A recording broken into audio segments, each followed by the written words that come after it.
안녕하세요. 오늘 저희가 함께 파헤쳐볼 자료는요. 데이터 모델의 이해와 원리라는 제목의 프레젠테이션입니다. 네, 이게 뭐랄까 어떤 디지털 제품이나 서비스를 만들 때 그 뼈대를 설계하는 그러니까 일종의 청사진을 그리는 방법에 대한 내용이죠. 맞습니다. 그래서 딱딱한 기술 얘기 대신에 우리가 직접 무언가를 만들어 본다고 상상하면서 접근해 보면 어떨까 싶어요. 아, 좋네요.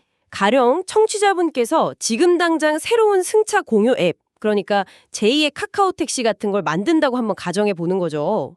아이디어는 있는데 이거 개발자에게 어떻게 설명하고 또 어떤 데이터를 저장해야 할까요? 막막하죠. 네, 막막하죠.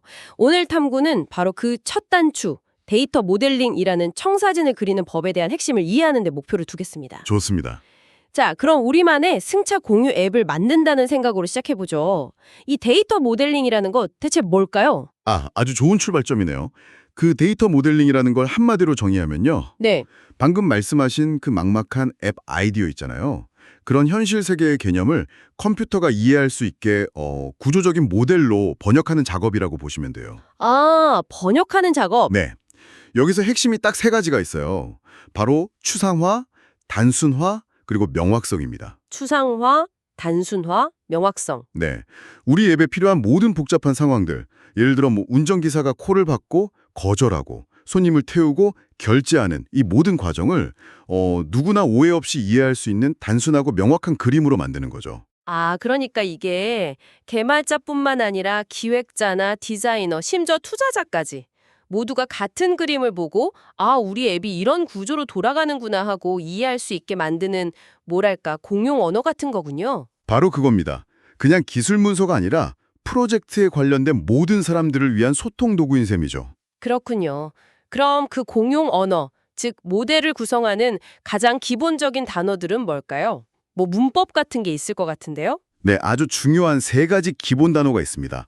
바로 엔터티, 속성, attribute, 그리고 관계, relationship입니다. 엔터티, 속성, 관계. 네, 저희가 만든 승차 공유 앱에 바로 적용해보죠. 엔터티는 우리 앱의 주인공, 그러니까 명사라고 생각하시면 돼요. 주인공요? 네, 누가 있죠? 바로 기사, 고객, 그리고 운행이 있겠죠.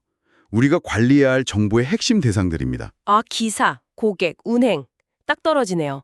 그럼 속성은요? 속성은 이 주인공들을 설명해주는 형용사 같은 정보들이에요. 기사에게는 이름, 차량 번호, 평점 같은 게 있겠고 아, 그렇죠. 고객에게는 이름이나 연락처, 결제 수단이 있겠죠. 그리고 운행이라는 엔터티에는 출발지, 도착지, 요금 같은 속성이 붙을 거고요. 이해됩니다. 그럼 마지막 관계는 이 명사들을 연결하는 뭐랄까 동사 같은 역할이겠네요? 정확합니다. 고객이 운행을 요청한다. 기사가 운행을 배정받는다. 이런 식으로 엔터티들을 서로 연결해서 실제 이야기가 만들어지게 하는 거죠. 와, 이 세 가지, 엔터티, 속성, 관계만 있으면 사실 어떤 복잡한 시스템이든 그 기본 뼈대는 다 설명할 수 있습니다. 어떤 관점으로 이걸 바라봐야 잘 만드는 걸까요? 아주 예리한 질문입니다. 많은 프로젝트가 사실 여기서 실수를 하거든요. 크게 두 가지 관점의 균형을 맞춰야 합니다. 두 가지요? 네. 첫째는 방금 우리가 이야기한 데이터 관점, 즉 어떤 정보를 저장할 것인가 하는 구조의 문제고요. 둘째는 프로세스 관점, 그러니까 사용자가 실제로 앱을 어떻게 사용할 것인가 하는 흐름의 문제죠. 데이터 관점과 프로세스 관점이라 저희 앱을 예로 들면 어떤 차이가 있을까요? 데이터 관점은 고객에게는 이름과 연락처가 필요하고 기사에게는 차량 번호가 필요하다. 이렇게 정의하는 정적인 구조에 가깝습니다. 네. 반면에 프로세스 관점은 고객이 로그인을 한다. 목적지를 입력하고 호출 버튼을 누른다. 가까운 기사에게 콜이 전달된다. 와 같은 동적인 업무 흐름을 따여보는 거예요. 아, 흐름. 네. 이 흐름을 고려하지 않고 데이터 구조만 짜놓으면 나중에 이 화면에서 기사 평점이 필요한데 데이터를 안 만들어놨네 하는 식의 문제가 터지게 되죠. 아, 그래서 좋은 모델은 이 둘 사이의 상관관계를 면밀히 따져서 설계해야 합니다. 알겠습니다. 데이터라는 재료랑 그 재료를 사용하는 요리법, 즉 프로세스를 함께 고려해야 한다는 거군요. 맞습니다. 그런데 자료에서 좀 의외의 지점을 발견했습니다. 좋은 모델이 갖춰야 할 조건으로 비유연성을 꼽더라고요. 보통 IT에서는 유연함, 민첩함 이런 게 좋은 거라고 하잖아요. 그쵸. 근데 데이터 모델은 수시로 바뀌면 안 된다니. 이건 좀 이상하게 들립니다. 요즘처럼 비즈니스가 하루가 다르게 변하는데 모델이 유연하지 않으면 오히려 걸림돌이 되는 거 아닌가요? 하하, 그 질문이 나올 줄 알았습니다. 바로 그 지점이 데이터 모델링의 핵심 철학이자 가장 많이 오해하는 부분입니다. 아, 정말요? 네, 여기서 말하는 비유연성은 변화에 절대 대응하지 말라는 뜻이 아니에요. 건물을 지을 때 우리가 가구 배치를 바꾸거나 벽지색을 바꾼다고 해서 건물의 기동이나 기초까지 드러내지는 않죠. 아, 당연히 안 되죠. 데이터 모델은 바로 그 건물의 기초와 기동에 해당합니다. 아, 비즈니스의 가장 본질적이고 변하지 않는 핵심을 담아야 한다는 의미군요. 맞습니다. 우리 승차 공유 앱의 본질이 뭔가요? 고객이 원하는 곳까지 기사가 차로 데려다주고 돈을 받는다. 이거거든요. 네, 그렇죠. 이 본질은 앱에 새로운 결제 수단이 추가되거나 새로운 종류의 차량 서비스가 생겨도 변하지 않죠. 데이터 모델은 바로 이 변치 않는 관계를 단단하게 붙잡고 있어야 합니다. 만약 사소한 기능 변경 하나에 모델 전체가 계속 흔들린다면 그건 시스템이 아니라 그냥 모래성일 뿐이죠. 오히려 이런 안정적인 기초가 있기 때문에 그 위에서 다양한 서비스 변화에 민첩하게 대응할 수 있는 겁니다. 와, 변하지 않는 본질을 담기 때문에 역설적으로 변화에 강해진다. 굉장히 중요한 관점이네요.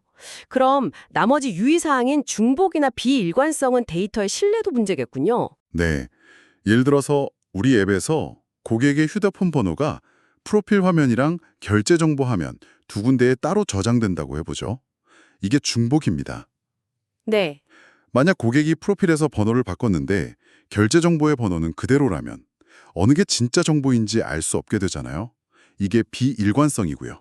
그렇죠. 그래서 진실은 오직 한 곳에만 존재해야 한다는 원칙 아래 중복을 피하고 일관성을 지키는 게 데이터 모델의 기본 임무입니다. 알겠습니다. 그럼 이런 원칙들을 가지고 우리 앱에 대한 아이디어를 실제 설계도로 만들어가는 과정은 어떻게 되나요? 막연한 아이디어에서 바로 코딩에 들어갈 수는 없을 텐데요. 물론입니다.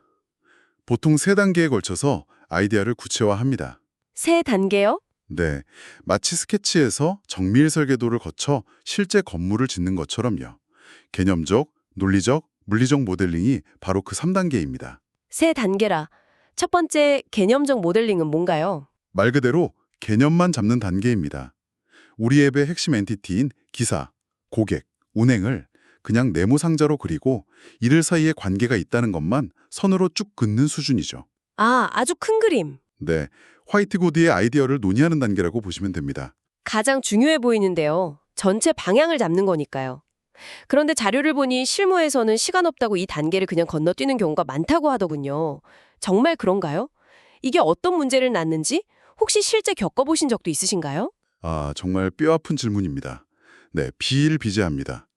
당장 결과물을 보여줘야 한다는 압박 때문에 일단 개발부터 시작하자는 유혹에 빠지기 쉽죠. 제가 예전에 참여했던 프로젝트가 딱 그랬습니다. 리드라는 개념을 다루는 마케팅 솔루션이었는데 개념 모델링 없이 바로 개발에 들어갔어요. 아, 6개월쯤 지나고 보니 마케팅팀이 생각하는 리드와 영업팀이 생각하는 리드의 정의가 완전히 다른 거였습니다. 결국 시스템의 핵심 부분을 거의 다 재설계해야 했죠. 와. 만약 프로젝트 초기에 딱 2시간만 투자해서 관계자들이 모여 리드란 무엇인가에 대한 개념 모델링을 했다면 수억 원과 6개월의 시간을 아낄 수 있었을 겁니다. 와. 2시간이 수억 원을 아낄 수 있었다니 정말 엄청나네요. 그럼 두 번째 논리적 모델링은 그 스케치를 정밀 설계도로 만드는 과정이겠군요. 맞습니다. 개념 모델에 이제 살을 붙이는 거죠. 고객 엔터티의 이름, 연락처, 가입일자 등 필요한 모든 속성을 빠짐없이 정의하고 데이터 중복을 제거하는 정규화 같은 기술적인 정제 작업도 여기서 이루어집니다. 네. 어떤 데이터베이스를 쓸지와는 상관없이 순수하게 데이터의 논리적인 구조만 완벽하게 만드는 단계입니다. 그럼 마지막 물리적 모델링은 이 설계도를 실제로 시공하는 단계겠네요. 네, 이 논리적인 설계도를 우리가 사용하기로 결정한 특정 데이터베이스 시스템, 예를 들어 오라클이냐, MySQL이냐에 맞춰서 변환하는 과정입니다. 아하. 뭐 데이터 타입은 뭘로 할지, 성능을 높이기 위해 인덱스는 어떻게 걸지, 이런 기계의 성능과 특성까지 고려해서 최종 시공 계획을 짜는 거죠. 추상적인 아이디어가 비로소 현실의 기계와 만나는 지점입니다. 개념, 논리, 물리. 이 3단계 구조를 듣고 보니 자료의 다른 부분에 나왔던 데이터베이스의 3단계 스키마 구조와 자연스럽게 연결되는 것 같습니다. 오, 맞습니다. 사용자가 보는 외부 스키마, 전체적인 논리 구조인 개념 스키마, 그리고 물리적 저장 방식인 내부 스키마 말이죠. 정확하게 보셨습니다. 그 둘은 거의 1대1로 대응됩니다. 그리고 스키마가 이렇게 단계별로 분리되어 있기 때문에 우리가 데이터 독립성이라는 아주 강력한 무기를 얻게 됩니다. 데이터 독립성이요? 그게 왜 강력한 무기인가요? 예를 들어보죠. 우리 앱에 고객 등급이라는 새로운 데이터를 추가해야 한다고 해봅시다. 전체적인 논리 구조, 즉 개념 스키마가 바뀌는 거죠. 네. 이때 논리적 독립성이 보장된다면 고객 등급 정보가 필요 없는 기사용 앱, 화면, 즉 외부 스키마는 아무 코드도 고칠 필요가 없습니다. 아, 그렇군요. 반대로 데이터베이스 서버를 아마존에서 구글 클라우드로 옮긴다고 해보죠. 이건 물리적 저장 방식, 내부 스키마가 바뀌는 겁니다. 네. 이때 물리적 독립성이 보장된다면 앱의 논리 구조나 사용자 화면에는 전혀 영향을 주지 않습니다. 와. 즉, 각 단계의 변경이 다른 단계에 미치는 영향을 최소화해서 시스템을 훨씬 유연하고 오랫동안 건강하게 유지보수할 수 있게 해주는 핵심 원리인 거죠. 아, 한 부분을 고쳤다고 시스템 전체가 무너지는 걸 막아주는 뭐랄까 방화벽 같은 거군요. 이제 확실히 이해가 되네요. 네, 맞습니다. 그럼 이런 모델들을 실제로 그릴 때는 어떤 도구를 쓰나요? 자료에 여러 가지 표기법이 나오던데 특히 까마귀발, 크로스풋 표기법이란 이름이 재밌어서 기억에 남습니다. 네, 데이터를 시각적으로 표현하는 여러 종류의 언어나 사투리가 있다고 보시면 됩니다. 사투리요? 네, 네모로 엔티티를, 선으로 관계를 표현하는 건 비슷한데 세부 기호들이 조금씩 다른 거죠. 까마귀발은 관계를 표현하는 선끝이 까마귀발처럼 세 갈래로 갈라진 모양이라 그런 별명이 붙었고요. 아, 여기서 중요한 건 특정 표기법의 모든 기호를 외우는 것보다 이 다이어그램, 즉 ERD, Entity Relationship 다이어그램이 왜 필요한지 그 목적을 이해하는 겁니다. 목적이라면 역시 소통이 가장 클까요? 그렇죠. 복잡한 시스템 구조를 한눈에 볼 수 있게 가시화해서 모두가 같은 그림을 보게 하는 것이 첫 번째 목적입니다. 네. 그리고 자료에 나온 기능 중에 제가 특히 강조하고 싶은 게 하나 있습니다. 다양한 영역에 집중하기 위해 다른 영역의 세부사항을 숨긴다는 부분입니다. 그 부분 저도 인상 깊게 봤습니다. 결국 복잡성을 관리하는 기술이다 이런 의미로 들렸어요. 바로 그겁니다. 우리 승차공유 앱의 CEO에게 데이터베이스 테이블의 컬럼 타입이 뭔지 설명할 기로는 없잖아요. 하하, 그렇죠. CEO에게는 고객과 기사가 연결되어 있다는 핵심 개념만 담긴 개념적 모델을 보여주고 개발자에게는 성능까지 고려된 상세한 물리적 모델을 보여주는 식으로 대상에 따라 필요한 정보만 필터링해서 보여주는 거죠. 아, 모델이 바로 그 역할을 해주는 겁니다. 각자 자기 수준에 맞는 지도를 보면서 전체 시스템이라는 숲을 함께 탐험할 수 있게 해주는 거죠. 오늘 이야기를 쭉 나눠보니 데이터 모델링이라는 게 단순히 개발자들이 쓰는 기술적인 도면이 아니었네요. 네, 복잡한 현실 세계를 구조화되고 이해하기 쉬우면서도 안정적인 형태로 번역해내는 하나의 사고방식이자 프로젝트에 참여한 모두를 위한 소통의 언어라는 생각이 듭니다. 맞습니다. 우리가 만들려던 승차 공유 앱이라는 건물을 짓기 전에 모두가 동의할 수 있는 단 하나의 핵심 청사진을 그리는 과정이었군요. 완벽한 정리입니다. 자료 마지막에 나오는 ERD 작성 6단계 순서도 결국 그겁니다. 관리할 대상을 찾고 배치하고 관계를 맺어주고 이름을 붙이는 과정 자체가 머릿속의 복잡한 생각을 체계적으로 정리해 나가는 훈련인 셈이죠. 이 내용이 오늘 듣고 계신 청취자분께는 어떤 의미가 있을까요? 직접 소프트웨어 프로젝트를 이끌든 회사의 복잡한 업무 프로세스를 개선하든 아니면 그냥 우리가 매일 쓰는 앱들이 어떻게 그 많은 정보를 착착 정리해서 보여주는지 궁금하든 오늘 우리가 나눈 이 청사진의 원리를 이해한다면 현상의 이면에 숨겨진 구조를 꿰뚫어보고 훨씬 더 본질적인 질문을 던질 수 있게 될 겁니다. 마지막으로 청취자분께서 스스로 더 깊이 생각해 볼 만한 질문을 하나 던지며 마무리하고 싶습니다. 네. 오늘 저희는 안정적이고 중복이 없으며 변치 않는 본질을 담는 비유연성을 가진 모델의 중요성을 계속 이야기했습니다. 하지만 동시에 우리는 비즈니스 환경이 예측 불가능할 정도로 빠르게 변하는 민첩성의 시대에 살고 있죠. 그렇죠. 바로 여기서 거대한 긴장 관계가 발생합니다. 과연 하나의 시스템이 좋은 데이터 모델이 요구하는 근본적인 안정성과 끊임없이 변하는 시작에 적응해야 하는 비즈니스 민첩성을 어떻게 동시에 가질 수 있을까요?